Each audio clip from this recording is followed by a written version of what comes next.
Dans une clairière lumineuse, à la lisière de la forêt, vivait une chèvre attentionnée nommée Martha, accompagnée de ses 7 chevreaux.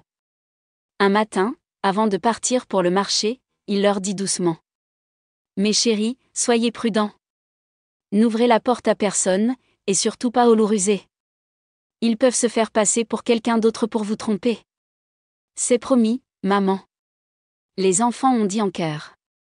Martha est partie et les enfants ont commencé à jouer joyeusement dans la maison. Mais il ne fallut pas longtemps avant que quelqu'un ne frappe à la porte. « Ouvrez, mes chéris, je suis votre mère, » dit une voix épaisse et dure. Les enfants se sont arrêtés et se sont regardés. L'aîné, Léo, s'approcha de la porte et dit: « Si tu es notre mère, montre-nous ta patte sous la porte. » Le loup, qui était juste devant la maison, tendit sa patte. Mais c'était noir et rugueux, et les enfants criaient: « Tu n'es pas la mère. Notre mère a de douces pattes blanches. Sors d'ici. » Le loup, furieux d'avoir été découvert, se rendit à un moulin et couvrit sa patte de farine, la rendant blanche comme neige. Puis il se retourna et frappa à nouveau à la porte. « Ouvrez, mes petits, je suis votre mère. Je t'ai apporté des friandises du marché. » Les enfants, voyant la patte blanche sous la porte, pensèrent que c'était vraiment leur mère et ouvrirent la porte. Mais l'instant d'après, le grand et féroce loup a fait irruption. « Ah! Maintenant tu es à moi. » Il sourit. Les enfants ont couru effrayés dans la maison, essayant de se cacher.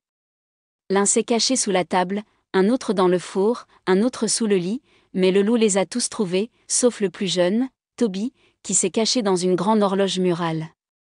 Le loup les avala tous, repu et fatigué, s'effondra sur l'herbe, s'endormant sous un arbre.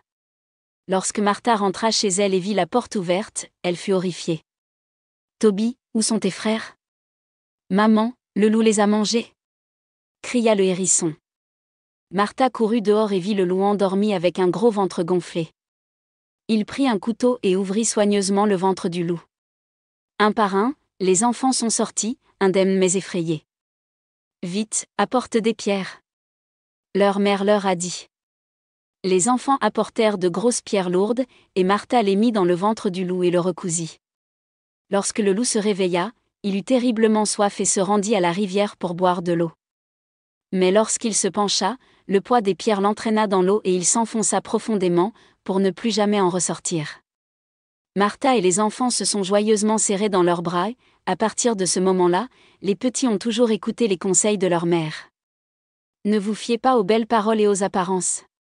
Tous ceux qui semblent amicaux n'ont pas forcément vos intérêts à cœur.